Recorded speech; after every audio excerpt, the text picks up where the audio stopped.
देखिए, मैं आपसे एक काम की बात शेयर करूँ। बैठें तसल्ली से, सुकून से अपनी ज़िंदगी के गोल और मंज़िल के बारे में सोचें। और एक बार अगर आपने सोच लिया मैंने ज़िंदगी में ये हासिल करना है और इस मंज़िल तक पहुँचना है, ये मेरी ज़िंदगी का मकसद है, टारगेट है, ठीक है? आपने सेलेक्ट कर लिया, फिर उसको चेंज ना करें, कन्फ्यूज़न ना करें, उसमें साइड चेंज ना करें। मिसाल के तौर पर मैं आपको एक मिसाल से समझा रहा हूँ, मैं रोड पे चल रहा हूँ और रोड पे मेरे दोस्त को कुछ लड़के मार रहे हैं।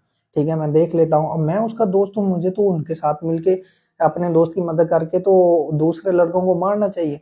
ये तो नहीं ना मैं उधर अदालत लगा कर बैठ जाऊँ और कहूँ कि नहीं तुम्हारी गलती है, तुम्हारी गलती है, और उनके साथ मिलके कहूँ अपने दोस्त की कि तुम्हारी गलती है और उनके साथ मिलके फिर अपने दोस्त को ही 2 चपेड़े लगाऊँ।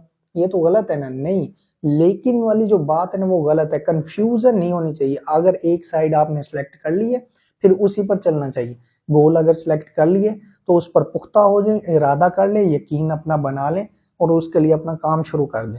साइड नहीं चेंज करनी चाहिए। जो जो ये साइड चेंज करते हैं ना, सबसे ज़्यादा काम खराब यहीं से होता है। पता ही नहीं होता हमने कहाँ जाना है, क्या करना है, और कुछ समझ ही नहीं चलती फिर।